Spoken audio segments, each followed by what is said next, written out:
मैं 2017 या 18 से ट्रेडिंग काम भी कर रहा हूँ। जो घर की फसल होती है उसको भी ट्रेड करना और बाहर से जो छोटे छोटे किसान हैं उनकी भी मदद हो जाए। हम इसमें ऐसा चेक करते हैं कि जैसे कौन सी मंडी में कौन सा माल लोड होना है, या हमें जो ग्राहक होता है, व्यापारी होता है, मंडी की डिमांड होती है, उसके हिसाब से हम डिसाइड करते हैं। अगर आपकी फसल गर्मी तक जाने वाली है तो उसके लिए कौन सा मल्च यूज़ करना है, ज़्यादा माइक्रोन वाला यूज़ करना है ताकि वो गर्मी की हीट से फटे ना। हमने अभी जीवामृत का काम शुरू किया है, वर्मी वाश हुआ, केचुए वाली खेती हुई, वो हम घर पे ही तैयार कर रहे हैं। उससे हम मिट्टी की उर्वरता क्षमता भी बनी रहे और जैसे केमिकल का कम यूज़ हो, दोनों का बैलेंस बना रहे। खेती में अगर आप आधुनिक तरीके से करते हैं और प्रॉपर ध्यान देते हैं खेती पे, तो ये अर्निंग का बहुत अच्छा साधन है।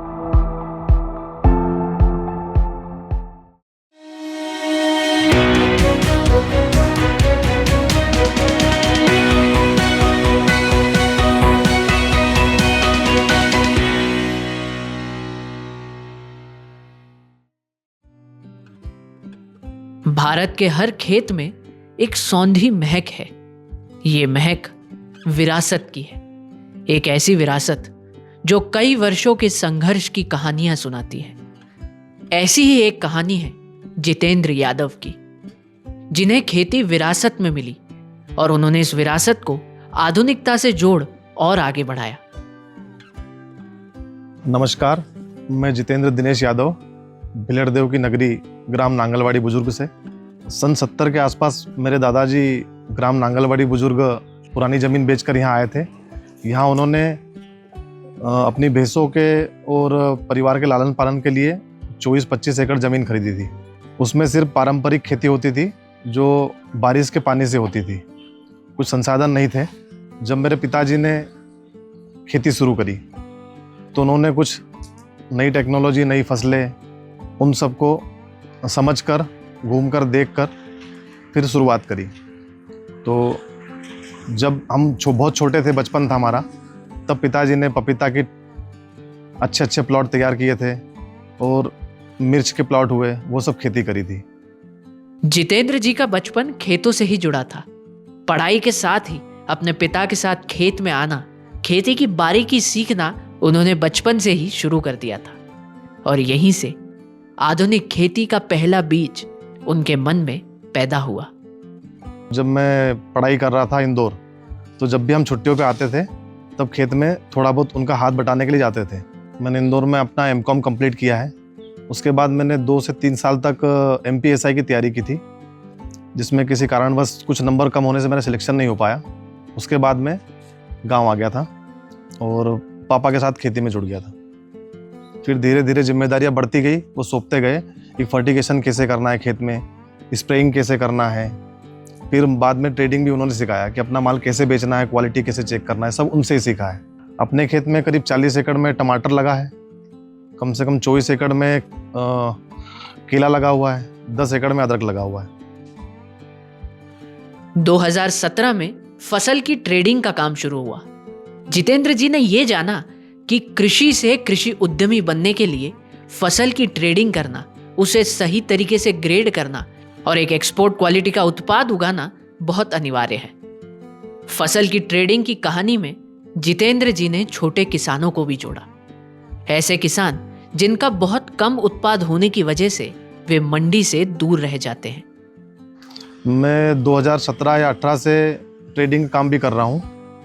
जो घर की फसल होती है उसको भी ट्रेड करना और बाहर से जो छोटे छोटे किसान हैं उनकी भी मदद हो जाए। उनका जो माल होता है उसको क्वालिटी बनवाना और उसको परचेज़ करना और ट्रेड करना। ट्रेडिंग में कुकुम्बर की ट्रेडिंग करता हूँ, खीरा की। तो उसमें छोटे छोटे बहुत किसान जुड़े हुए हैं, तो उनको हम समझाते भी हैं कि कौन सी फसल लगानी है। हमसे पूछते हैं कि भैया कौन सा मतलब वैरायटी का खीरा लगाना है। अलग अलग कंपनी के बीज आते हैं, तो ये ट्रांसपोर्टिंग के लिए ठीक रहेगा, इसकी मार्केट में डिमांड अच्छी रहेगी। तो हम जो लगाते हैं उनको भी सजेस्ट करते हैं कि आप ये लगाओ, तो हम जो सेल करेंगे तो साथ में आपका भी अच्छे रेट में सेल होगा। छोटे किसानों को ना तो मंडियों का नॉलेज होता है, क्योंकि उनका माल इतना कम होता है कि वो ना मंडियों तक पहुंच पाते हैं। अगर माल मंडियों तक पहुंचाना है दूर, जैसे नेपाल हो गया, दिल्ली हो गया, या फिर इंडिया के सारे प्रदेशों में, तो उसके लिए आपको क्वांटिटी चाहिए, क्योंकि आप थोड़ा सा माल नहीं पहुंचा सकते। तो छोटे छोटे किसानों का माल इकट्ठा करके उनको क्वालिटी समझा के, क्वालिटी बनवा के हम उनसे परचेज करते हैं, जिससे उनका ही फ़ायदा है। अगर वो थोड़े से माल को अगर मान लो 7 रुपीज़ kg बेचेंगे और क्वालिटी वाला और बड़ी क्वांटिटी माल अगर 10 रुपीज़ kg बिक रहा है, तो हम उनका माल अच्छे भाव में परचेज करके और उसको हम आगे ट्रेड करते हैं, ताकि उसका ही फ़ायदा हो और उससे थोड़ा सा मार्जिन हमें भी मिलता है। कौन सी मंडी में कौन सा माल लोड होना है, ये हमें जो ग्राहक होता है, व्यापारी होता है, मंडी की डिमांड होती है, उसके हिसाब से हम डिसाइड करते हैं। जैसे नेपाल अगर माल जाना है तो कौन सी क्वालिटी उनको लगेगी। मुंबई की मंडी है, वो 1 दिन की मंडी है, जब आज हार्वेस्टिंग किया और यहाँ से पास है तो कल माल पहुँच जाएगा। अब उनको लगता है लाल माल। अब जैसे नेपाल की मंडी है, वो चौथे दिन मंडी होती है, ट्रांसपोर्टिंग में 4 दिन लगते हैं, तो थोड़ा करारा माल लगता है, ताकि वहाँ जाने के बाद लाल हो, रास्ते में ही वो ज़्यादा लाल ना हो जाए। जैसे टमाटर हुआ, टमाटर में हम देखते हैं कि जो भी बीज है, जो कंपनी का बीज आता है, हम उसको प्रैक्टिकल करते हैं पहले 1-2 साल, कौन सा अच्छा है, ट्रांसपोर्टिंग किस फ्रूट की अच्छी है, उसके हिसाब से डिसाइड करते हैं। फिर फसल किसकी कैसी है, पौधा किसका है, कैसा है। अगर पौधा अच्छा है तो फसल भी अच्छी होगी। हम फसल की क्वालिटी बनाए रखने के लिए, जैसे टमाटर है, टमाटर की क्वालिटी बनाए रखने के लिए जो हम उसकी हार्वेस्टिंग करते हैं, जो लेबर हार्वेस्ट करता है, तो प्रॉपर हम कैरेट में ही हार्वेस्ट करते हैं, कैरेट में ही ट्रैक्टर में लोड करते हैं, फिर कैरेट में ही उतारते हैं, फिर उसको ग्रेडिंग करके वापस कैरेट में ही पैक करते हैं। यूँ नहीं कि उसको लाकर सीधे नीचे डाल दिया और फिर उठा के पैकिंग किया, ऐसा नहीं करते हैं। नीचे डालने से टमाटर, अगर एक के ऊपर एक टमाटर रहेगा तो वो लूज पड़ता है, उसकी क्वालिटी खराब होती है। हम पैकेजिंग व्यवस्थित करते हैं। एक कैरेट होता है, कैरेट में पेपर लगाते हैं, पेपर लगा के उसको प्रॉपर पैक करते हैं, फिर उसको लोड करते हैं। जितेंद्र जी ने मल्चिंग और ड्रिप इरिगेशन जैसी आधुनिक तकनीकों को उपयोग करने की पूरी प्रक्रिया को बहुत गहराई से सीखा और नांगलवाड़ी के छोटे किसानों को भी इन प्रक्रियाओं के बारे में जानकारी दी। हमें सबसे पहले फसल तैयार करना है तो हमें खेत को अच्छे तरीके से तैयार करना है, जुताई करनी है खेत की। उसके बाद प्रॉपर नई जो वैज्ञानिक तरीके से जो खेती करते हैं, मल्च पेपर हो गया, ड्रिप इरिगेशन हो गया, ये सब का प्रॉपर ध्यान रखना पड़ता है कि कौन सी ड्रिप लाना है, कौन सी कंपनी की लाना है, या कितने लीटर डिस्चार्ज लाना है, उसको कैसे यूज़ करना है, और कौन सी मल्च पेपर लाना है। वो कंपनी भी आपको डिसाइड करना पड़ेगी, उसका माइक्रोन होता है वो भी डिसाइड करना पड़ेगा। अगर हल्का ले आएंगे तो उसके बहुत नुकसान है।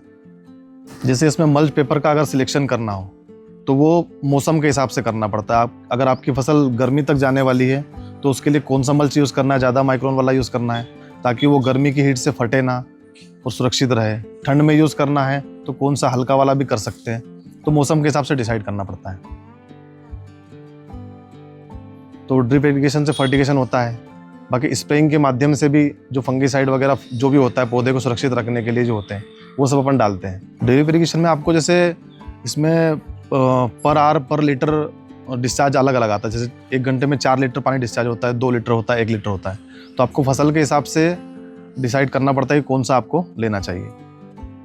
जैसे टमाटर की फसल को लेते हैं, उसमें जैसे अपन ने जो भी ड्रिप लगा रखी 2 लीटर 4 लीटर डिस्चार्ज वाली, उसके हिसाब से हमें मौसम के हिसाब से और समय के हिसाब से देखना है कि कितने घंटे पानी उसको देना है पर डे, या कितने घंटे बंद करना है, अगले दिन बंद करना है, अगले दिन देना है कितने घंटे। वो हमको ड्रिप लगाने से आसान होता है, उससे हम मैनेजमेंट आराम से कर सकते हैं। हमारे कुछ खेतों पर तो सेंट्रलाइज है और कुछ खेतों पर मैनुअल है। वो चीज़ें प्रॉपर वॉल लगे होते हैं। हमको मान लो इस जैसे 5 एरियो में 25 एकड़ खेत बटा हुआ है, तो 5 एरिया में वहाँ अलग अलग वॉल लगा हुआ है। अगर ये वाला वॉल ओपन करेंगे तो उधर पानी या फर्टिलाइजर जाएगा, बंद करेंगे दूसरा खोलेंगे दूसरी जगह जाएगा। इसी के साथ जितेंद्र जी ने छोटे किसानों को इंटरनेट से जोड़ा ताकि वे आधुनिक तकनीकों को डिजिटल माध्यम से सीख पाए। हमारे यहाँ नांगलवाड़ी का जो एरिया है उसमें कम से कम 5 से 6 हज़ार एकड़ में आसपास खेती हो रही है। तो मेरे जैसे और भी किसान हैं जो नए जुड़े हुए हैं, पुराने भी हैं। तो छोटे किसानों से हम जुड़े रहते हैं, वो उनको बताते हैं कौन सी फसल लगानी है, कौन सी वैरायटी लगानी है, कौन सी क्वालिटी लगानी है और कौन सा खाद चलाना, दवाई चलानी है, वो प्रॉपर सजेशन को देते रहते हैं। और नांगलवाड़ी में भी, हमारे गाँव में भी प्रॉपर मतलब बहुत सारी जो एग्रीकल्चर की शॉप्स है वो खुली है, तो वो खुद भी उनको नॉलेज देते हैं कि आप ये वाला खाद डालिए, ये वाला डालिए। तो उससे आसान हुआ है उनके लिए बहुत कुछ। जो पुराने लोग हैं जिन्होंने शुरू किया था, जैसे मेरे पिताजी ने और साथी जो किसान हैं, उन्होंने 2008 में टमाटर की खेती शुरू करी थी। तो उन्होंने बहुत स्ट्रगल किया। उस समय प्रैक्टिकल नॉलेज ही करना था, थ्योरिकल नॉलेज कुछ था नहीं। तो उन्होंने कुछ बाहर के जो किसान थे, एग्रोनॉमिस्ट थे, उनसे मिलकर समझ कर कौन सा फर्टिगेशन करना है, कौन सी दवाई करना है, क्या करना है, उनसे सीखा है और उसी का फायदा छोटे किसानों को मिल रहा है। अभी वो दौर चल रहा है जहां हर किसी के हाथ में स्मार्टफोन है। छोटा किसान हो, हमारे जो लेबर काम करने आती है, उसमें भी बहुत सारे लेबर के पास स्मार्टफोन है, तो इंटरनेट है, तो हर किसी के पास पहुंचना बहुत आसान हो गया। जैसे किसी से हमको बात करनी है तो वो खुद चल के यहाँ नहीं आएगा, फ़ोन पे ही काम हो जाता है। इंटरनेट के माध्यम से छोटे से बड़े किसान कोई भी, हर किसी को बहुत फ़ायदा हुआ। जैसे यूट्यूब हुआ, यूट्यूब पर देखकर बहुत सारे किसान सीखते हैं। हम खुद भी अगर कुछ नया, जैसे किसी कंपनी का नया उत्पाद आता है दवाई में या फिर फर्टिगेशन में, तो हमको सर्च करना हो तो हम किसी के पास जाने से पहले हम एक बार यूट्यूब पर सर्च करते हैं, गूगल पर सर्च करते हैं। वहाँ हमें जानकारी, मतलब 99.99% की जानकारी मिल जाती है कि कौन सा उत्पाद कैसा है, क्या नहीं है। और जिन लोगों ने प्रैक्टिकल किया है उनकी जानकारी भी डली होती है, तो वहाँ से भी हम सीख लेते हैं। खेती के साथ ही जितेंद्र जी प्रकृति का भी ध्यान रख रहे हैं। जितेंद्र जी का भविष्य का लक्ष्य केमिकल खेती से आगे बढ़ प्राकृतिक खेती की ओर आना है, ताकि प्रकृति की रक्षा हो और भविष्य सुरक्षित रहे। पहले से लोग बहुत सारा फर्टिलाइजर यूज़ करते हैं, केमिकल यूज़ करते हैं, उसको हम सोच रहे हैं कि कम करें थोड़ा सा। जैसे हमने अभी जीवामृत का काम शुरू किया है, वर्मी वाश हुआ, केचुए वाली खेती हुई, वो हम घर पे ही तैयार कर रहे हैं। उससे हम मिट्टी की उर्वरता क्षमता भी बनी रहे और जैसे केमिकल का कम यूज़ हो। जीवामृत जो है, हमने बड़ा सा टैंक बना रखा है सीमेंट का, और उसमें हमने जितनी भी, जैसे गोबर होता है, गौमूत्र होता है, और जो फसल का वेस्टेज होता है, जैसे जो खरपतवार निकालते हैं, खरपतवार उसमें डालते हैं। उसके बाद जैसे केला हुआ, केले के जो खराब पत्ते वगैरह जो निकालते हैं वो डालते हैं। बचा हुआ टमाटर डालते हैं, बचा हुआ कुकुम्बर डालते हैं। जितनी भी फसल होती है उसका बचा हुआ वेस्ट जो होता है, वेस्ट मटेरियल उसमें डालते हैं हम। तो उससे क्या होता है, और केचुए डाले हुए, तो केचुए उसको खाते हैं और वो सड़ता है, और उससे जो निकलता है वो बहुत अच्छी क्वालिटी का नेचुरल खाद बनता है, वर्मी वॉश बनता है। उसको हम खेती में यूज़ करते हैं। केमिकल हम जब यूज़ करते हैं तो वो इंस्टेंट तो बहुत अच्छा रिजल्ट दिखाता है, लेकिन लंबे समय में उस ज़मीन को नुकसान करता है। तो जीवामृत जो चीज़ है, या वर्मी वॉश हुआ, या फिर इसका वर्मी का खाद बनता है, उससे ज़मीन की उर्वरता क्षमता फिर से ठीक हो जाती है और लंबे समय तक बनी रहती है। क्रॉप रोटेशन भी ज़मीन की उर्वरता बनाने में मदद करता है। जैसे आप कई साल से एक ही खेत में अगर टमाटर कर रहे हैं तो उसकी उर्वर क्षमता कम होती है। बाद में उसमें क्रॉप रोटेशन करते हैं, जैसे केला लगा दिया, मिर्च लगा दी, या फिर कोई और फसल लगा दी, तो क्रॉप रोटेशन बहुत ज़रूरी है। अभी जैसे हमने जहाँ केला लगाया है, अब उसमें हम अगली बार टमाटर और खीरा लगाएंगे। 2-3 साल वो करेंगे, फिर हम उसको चेंज करेंगे, फिर या तो मिर्च लगाएंगे, दूसरे खेत में हम केला लगाएंगे, दूसरे खेत में फिर टमाटर लगाएंगे, उसको चेंज करते रहते हैं।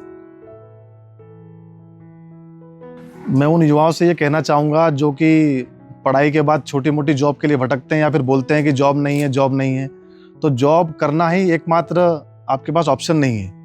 आपके पास अगर खेती है, गांव है, तो आप जाइए, और ये जॉब के चक्कर में, अगर छोटी अच्छी जॉब है तो कोई दिक्कत नहीं, आपको मिल रही है, कोई दिक्कत नहीं है, लेकिन आप इसमें भी बहुत आगे बढ़ सकते हैं और बहुत अच्छी अर्निंग कर सकते हैं। कुछ लोगों की सोच है, शहरों वालों की, कि जो आज भी भारत के पुराने गांव वही हल चलाने वाले गांव हैं, पुराने गांव हैं, पुराने भारत के गांव, लेकिन ऐसा नहीं है। गांव में हर किसी युवा, हर किसी व्यक्ति के हाथ में मोबाइल है, इंटरनेट है, यूट्यूब है, टेक्नोलॉजी है, AI का यूज़ कर रहे हैं, सब कुछ है। तो गांव में सुकून भी है, अर्निंग भी है और टेक्नोलॉजी भी है। जो शहरों में है वही सब कुछ यहाँ भी है, हर चीज़ मिल रही है, और इंटरनेट भी है, AI भी है। अगर कोई सोच रहा है कि खेती में डायरेक्ट आके मैं खेती कर लूँ और ऑटोमेशन के सहारे कर लूँ, तो वो अच्छी चीज़ है, अपनाना चाहिए, लेकिन प्रैक्टिकल नॉलेज जो है वो मोस्ट है। क्योंकि आप सोचो कि मुझे किताबी नॉलेज मैंने सब ले लिया है और जाके सीधे खेती कर लूँगा, वो नहीं होता है।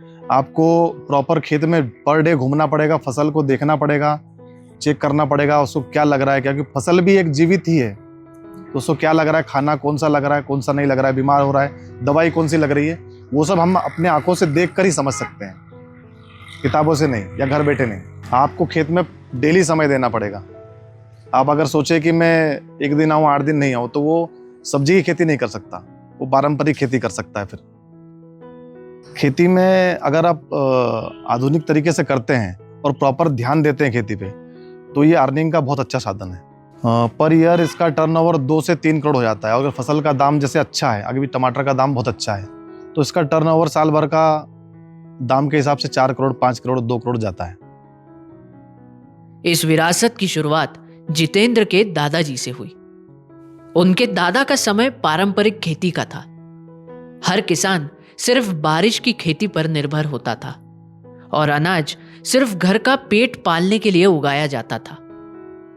दादाजी के बाद जितेंद्र के पिताजी ने पारंपरिक खेती को आधुनिक बनाया। पिताजी जब छोटे थे तो दादाजी ने पुराने गांव से ज़मीन बेचकर नांगलवाड़ी भिलड़देव की नगरी में आए थे और हमने यहाँ 24 एकड़ ज़मीन खरीदी थी दादाजी ने मेरे। तो उसको बढ़ाने में पिताजी जब खेती में उतरे तो उन्होंने थोड़ा ऑटोमेशन किया, अच्छी फसल लाए और ज़मीन उबड़ खाबड़ थी उसको पूरा तैयार करवाया और उसके हिसाब से जो फसल अच्छी फसलें लगाई, जो उससे बेनिफिट हुआ, प्रॉफिट हुआ, उससे हमने नई ज़मीनें भी खरीदी थी। पहले 24 एकड़ थी, अब 40 एकड़ खुद की है और 50 एकड़ लीज पे खेती कर रहे हैं हम। हमें तो बहुत अच्छा महसूस होता है। कारण ये है कि हमने तो इतना संघर्ष नहीं देखा, लेकिन उन्होंने जो संघर्ष किया और बचा के रखा और जो हमको सिखाया है उसका बेनिफिट आज हम देख रहे हैं। कौन सी फसल लगानी, कैसे लगानी और आगे क्या करना है, हमें क्या करना है, तो वो सब पिताजी से रोज़ बैठ के डिस्कशन होता है। खेत में भी आते हैं तो डिस्कशन होता है कि क्या करना है, कहाँ से कहाँ आए, इसका भी कभी कभी जिक्र निकल जाता है। परिवार में मेरे पिताजी और उनके छोटे भाई मेरे चाचा जी हैं और मेरे पिताजी के हम 2 बेटे हैं और अंकल जी के भी 2 बेटे हैं, चाचा जी के भी। पिताजी ने जो खेती में मेहनत की उसका ही नतीजा है कि जो मेरे जो ब्रदर हैं, छोटे ब्रदर, वो विदेश में जाके एजुकेशन ले पाए, बड़े ब्रदर डॉक्टर बन पाए और मैं भी इस खेती को संभाल रहा हूँ। उनके वजह से संभाल रहा हूँ। आधुनिक खेती जो चल रही है उन्होंने ही सिखाया है और जो कुछ मिला है, जो कुछ मेरे ब्रदर डॉक्टर हैं दोनों, तो वो खेती से ही मिला है। हमने खेती से ही कमाकर हमारे पिताजी ने हमको एजुकेशन दी है। बहुत अच्छा लगता है, खुली हवा में अच्छा लगता है, भाग दौड़ भरी ज़िंदगी से यहाँ आकर अच्छा लगता है। और अगर मैं उस समय अगर कोई जॉब करता और यहाँ नहीं आता तो आज बहुत पछताता। जितेंद्र जी का ये सफर उन युवाओं के लिए प्रेरणा है जो आधुनिक खेती से अपना भविष्य संवारना चाहते हैं और भारत के कृषि क्षेत्र को विश्व में सर्वोत्तम बनाना चाहते हैं। क्योंकि जब कृषि उद्यमी बनेगा तो विकसित भारत का सपना जल्द साकार होगा।